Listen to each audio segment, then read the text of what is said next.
السلام علیکم، میں ہوں زویب جیجا، میرا یوٹیوب چینل، اور امید ہے کہ آپ جہاں بھی ہوں گے خیریت سے ہوں گے۔ عدالت میڈیکل کی اجازت دیتی ہے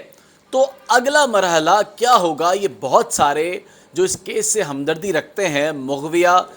کیس سے، وہ یہ پوچھ رہے ہیں مسلسل کہ اگر عدالت اجازت دے دیتی تو اگلا مرحلہ کیا ہوگا۔ تو میں انہیں یہ بتاتا چلوں، جو اگلا مرحلہ ہے وہ یہ ہوگا کہ اگر عدالت اجازت دے دیتی ہے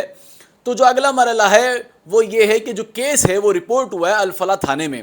اگر الفلاح تھانے میں کیس رپورٹ ہوا ہے تو اس کے مطابق جو میڈیکل ہے وہ جنا اسپتال میں کروانا چاہیے، لیکن چونکہ تفتیش جو ہے وہ ٹرانسفر ہو گئی تھی، منتقل ہو گئی تھی اور اے وی سی سی آ گئی تھی، تو لہٰذا اے وی سی سی کے مطابق جو متعلقہ تھانہ ہے وہ سول اسپتال کراچی بنتا ہے جہاں پر میڈیکل کا ہونا ہے، اگر تو عدالت سے اجازت مل جاتی ہے۔ اچھا، اب دوسرا مرحلہ یہ ہے کہ جو آئیو ہے، جو تفتیشی افسر اس کیس کا، جو انویسٹیگیشن آفیسر ہے، وہ مغویہ اور جو ملزم ہے، جو اس کیس میں جو ملوث ہے، اس کو لے کر جو ہے وہ اسپتال جائے گا، اور وہاں پر جو خاتون ایم ایل او ہے وہ مغویہ کا جو ہے وہ معائنہ کرے گی، اور جو ایم ایل او ہوگا، جو جینٹس ایم ایل او جو ہوگا، وہ جو ملزم ہوگا یعنی کہ جو لڑکا ہوگا اس کا معائنہ کرے گا اور اس کا میڈیکل کرے گا، اور دونوں جانب سے جو نمونے ہوں گے اس میڈیکل کے، وہ لینے کے بعد اس کا کیمیکل ہوگا، یعنی کہ کیمیکل ایگزامن ہوگا، اور کیمیکل ایگزامن ہونے کے بعد اس میں جو تھرڈ پروسیس ہے وہ یہ ہے کہ نمونے اور جو کیمیکل کے جو نمونے ہوں گے، یہ دونوں جو ہے وہ کراچی یونیورسٹی میں ایک ڈی این اے لیبارٹری بنائی گئی ہے، وہاں پر ان کے نمونے اور جو کیمیکل کے نمونے ہیں یہ وہاں پر بھیج دیے جائیں گے۔ اس سارے پروسیس کے اندر اتنا زیادہ وقت نہیں لگتا، اس سارے پروسیس میں 3 سے 4 گھنٹے جو ہے وہ ہوتے ہیں، جو ان سب معائنے کے لیے کافی ہوتے ہیں۔ تو سب سے پہلے مغویہ کا جو ہے وہ معائنہ کیا جاتا ہے، اور اس کے بعد اس کے نمونے لیے جاتے ہیں، اس کی کیمیکل رپورٹ کرائی جاتی ہے، اس کے ڈی این اے کے جو نمونے ہیں وہ لیے جاتے ہیں، اور ان تمام سیمپلز کو بڑے ایک سنبھال کر اس کو کراچی یونیورسٹی کی لیبارٹری میں بھیجا جاتا ہے۔ جو ڈی این اے ہے وہ اس کیس میں ہونا جو ہے وہ انتہائی اہم ضروری ہے، چونکہ جس طرح پولیس نے 375 سیکشن 34 لگائی ہے /34، اس کے مطابق تو اس کیس کا ڈی این اے ہونا بہت ضروری ہے۔ لیکن یہاں پر ایک بات اور ہے جو آپ کے ساتھ شیئر کرتا چلوں، کہ جو میڈیکل ہے، جس طرح لوگ بار بار سوال کر رہے ہیں کہ جو میڈیکل میں جو اتنی تاخیر کی جا رہی ہے تو اس کا فائدہ ملزمان کو پہنچے گا یا نہیں پہنچے گا، کیا اس طرح کے نمونے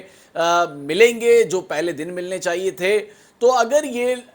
میڈیکل اگر 2 ہفتے بعد بھی کروا لیں مزید، یا 2 مہینے بعد بھی کرا لیں، تو جو بتاتے ہیں، جو ایکسپرٹ ہیں، ان کا یہ کہنا ہے کہ اس کے باوجود بھی آپ کو جو ایک رپورٹ ہے وہ آپ کو وہی ملے گی جس طرح آپ کو پہلے دن ملنی چاہیے تھی۔ تو یہ جو شبہ ظاہر کیا جا رہا تھا کہ ان کی جانب سے تاخیری حربے تو مسلسل جو ہے وہ استعمال کیے جا رہے تھے، لیکن اگر رپورٹ اس کی میڈیکل ہوگی تو یہ ساری باتیں جو ہے وہ سامنے آ جائیں گی۔ اب لیکن وہ میڈیکل اور کیمیکل میں نہیں آئے گی، اس کے لیے ڈی این اے کا ہونا بہت ضروری ہوگا۔ لیکن جو فریش کیمیکل رپورٹ ہے، اگر کوئی واقعہ اس طرح کا رپورٹ ہوتا ہے تو اگر آپ نے پہلے ہی کوئی جس طرح واقعہ رپورٹ اور فوری اگر آپ نے ایم ایل او کرا لی تو کیمیکل کی ہی رپورٹ میں یہ سارے معاملات کا پتہ چل جاتا ہے، اس کے لیے آپ کو ڈی این اے میں جانے کی ضرورت نہیں پڑتی ہے۔ لیکن چونکہ معاملے میں کافی دیر ہو چکی ہے، تو لہٰذا کیمیکل رپورٹ کے ساتھ ڈی این اے کا ہونا جو ہے وہ بہت لازمی ہے۔ اب یہ سیمپل جو ہے وہ میں نے جس طرح آپ کو بتایا کہ کراچی یونیورسٹی بھجوائے جاتے ہیں، اور پھر کراچی یونیورسٹی میں لیبارٹری ہے، لیبارٹری میں جو ڈی این اے کی رپورٹ ہے اس میں تقریباً 1 سے 1.5 ہفتہ جو ہے وہ درکار ہوتا ہے، 1 سے 1.5 ہفتے کے درمیان رپورٹ ملتی ہے۔ لیکن جو ایم ایل او جو اپنی رپورٹ بناتا ہے میڈیکل کی، وہ رپورٹ آپ کو فوری سیم ڈے میں ہی مل جاتی ہے، یعنی چند گھنٹوں میں وہ رپورٹ مل جاتی ہے، اور چند گھنٹے کی جو رپورٹ ہوتی ہے اس میں بھی یہ چیز کا، یہ جو رپورٹ میں جو ایگزامن جو چیزیں ہوتی ہیں اس کا یہ پتہ چل جاتا ہے کہ آیا جو زیادتی کا جو کیس ہے اس کے اندر جو ہے وہ کس طرح کی جو ہے وہ زیادتی ہوئی ہے، اور جو کس نے جو ہے وہ زیادتی کی ہے، اور اگر یہ زیادتی ہوئی ہے تو کون کون سے اس میں عوامل جو ہے وہ شامل ہیں. تو یہ ساری جو چیزیں ہوتی ہیں اس میں یہ سب چیزیں جو ہے وہ شامل ہوتی ہیں. ساتھ ہی اس کے اندر پھر رپورٹ ڈی این اے کی رپورٹ آنے کا انتظار ہوتا ہے، لیکن اس سے پہلے ایم ایل او اپنی رپورٹ جو ہے وہ دے دیتا ہے. پھر رپورٹ جو ہے وہ آپ کو مل جاتی ہے، اور رپورٹ ملنے کے بعد جو ہے وہ یہ ساری باتیں